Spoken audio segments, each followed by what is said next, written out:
o espelho retrovisor é muito mais nítido do que o para-brisa. Então falar daquilo que vem à frente é difícil, até porque a gente quer fazer previsões para um sistema que reage à previsão. Isso é tremendamente complicado.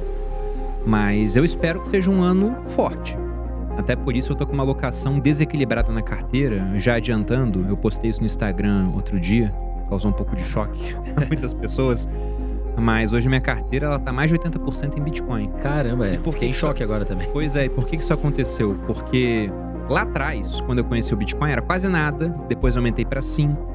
Aí na época da pandemia, nós tivemos ao mesmo tempo 3 eventos que foram muito relevantes. Primeiro, aconteceu o halving, que vai acontecer agora, novamente em abril, né? A cada mais ou menos 4 anos, a cada 210 mil blocos do Bitcoin, e um bloco a cada mais ou menos 10 minutos, então dá uns 4 anos, você tem a recompensa caindo pela metade dos mineradores. Então tinha acontecido isso.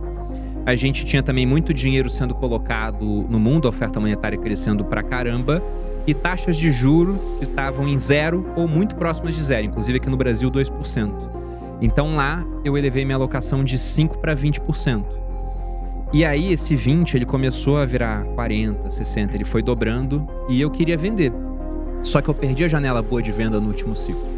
Então eu falei, cara, eu vou segurar um pouco. Eu também ganhei mais dinheiro, aumentei mais em outras áreas, o Bitcoin caiu pra caramba depois. Então ele voltou para um patamar mais comportado. Só que eu fui comprando mais durante aquele período do final de 2021, em que a gente teve uma série de eventos horríveis pro Bitcoin, culminando com a quebra da FTX, né? A FTX. Lembro. Por conta de uma fraude. No final, aquilo acabou virando um esquema Ponzi, digamos assim. E com aquilo, o Bitcoin caiu a 16 mil dólares. Eu comprei bastante naquela época. Cheguei aos 20%.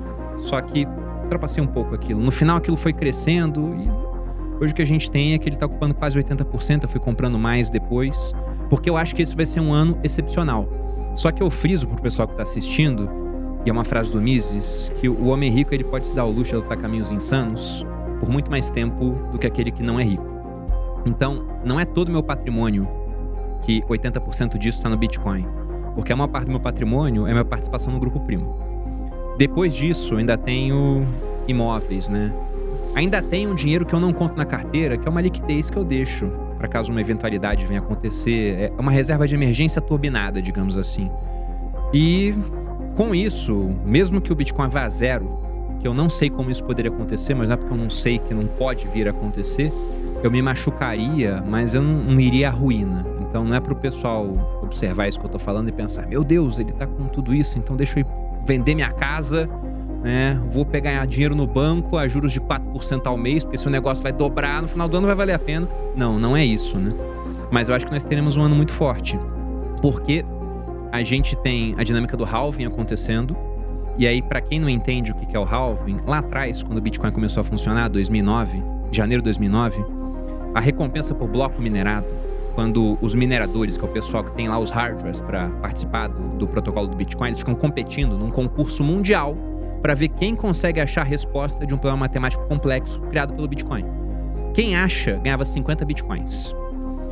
Isso em 2009. 2012, essa recompensa caiu para 25. 2016 para 12,5.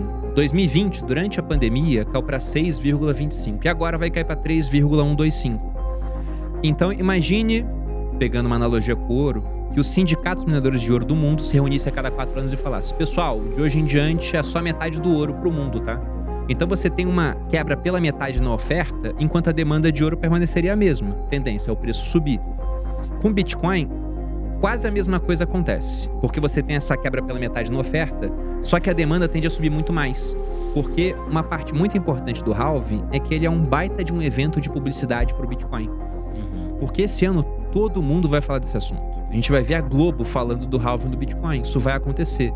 Com isso, um monte de gente que ouvia falar, não dava muita bola, vai olhar para aquilo, vai olhar e pensar: caramba, no passado subiu 130%. E esse ano já subiu não sei quanto. Então esse cara, ele vai começar a mandar mensagem para aquele amigo que é mais entendido de Bitcoin querendo comprar. Nessa hora, você costuma ter uma explosão nos preços.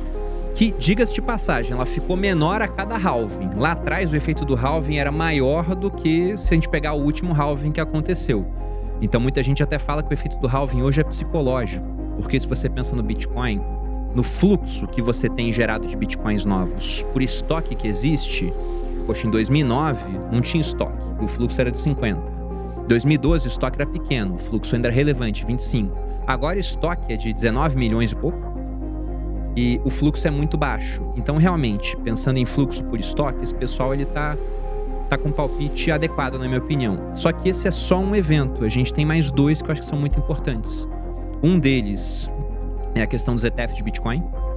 A gente tem, se eu não me engano, são 15 ETFs de Bitcoin na fila para serem aprovados pela SEC, que seria o equivalente à nossa CVM aqui no Brasil. Inclusive tem um da Hashdex, que já tem um ETF aqui no Brasil, que tá lá. Ele era para ter um deadline de aprovação no dia 1º de janeiro. Eu não sei se aconteceu alguma coisa aí que postergou, ou simplesmente só deixaram sem resposta.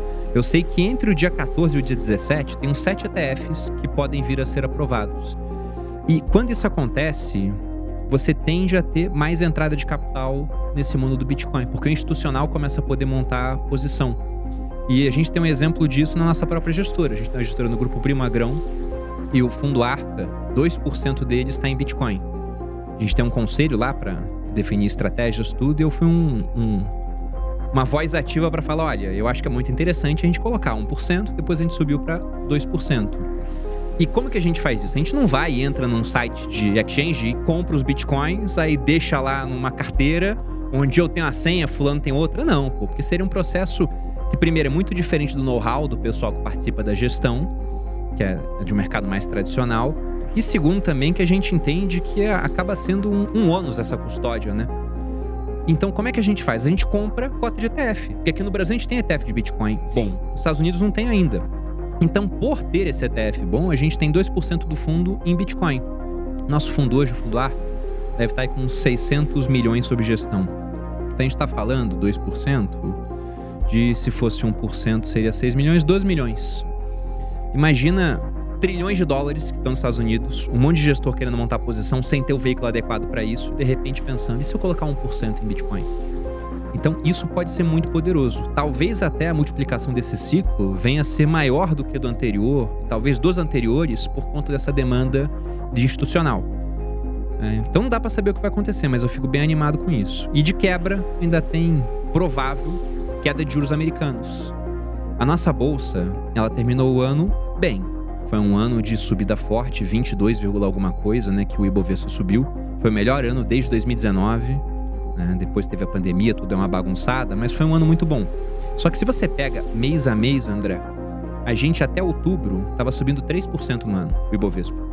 Então até outubro era um ano horrível para a bolsa. Sim. Aí veio novembro, só em novembro subiu 12%.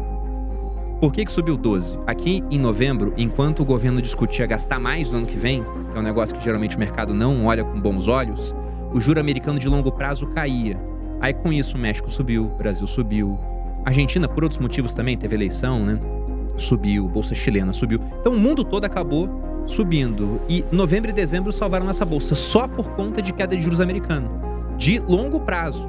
Agora, nesse ano, a gente deve ter a queda do juros de curto prazo, equivalente à nossa Selic, que é a Fed Funds Rate. Isso acontecendo, você libera capital, que entenda que o juros americano é como se fosse um imã para o mundo. Quanto mais alto ele está, mais capital ele atrai. Quanto mais baixo, esse capital ele começa a não ser atraído com tanta força.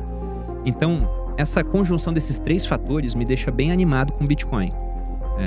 Lógico que eu não sei se o ano vai ser realmente tudo isso, mas olhando essa conjunção, eu acho que vai ser um ano bem animado para quem tem posição em Bitcoin. Obrigado por assistir até aqui. Se de alguma forma esse conteúdo foi útil para você, não esquece de se inscrever no canal, porque sempre traremos esse tipo de vídeo aqui.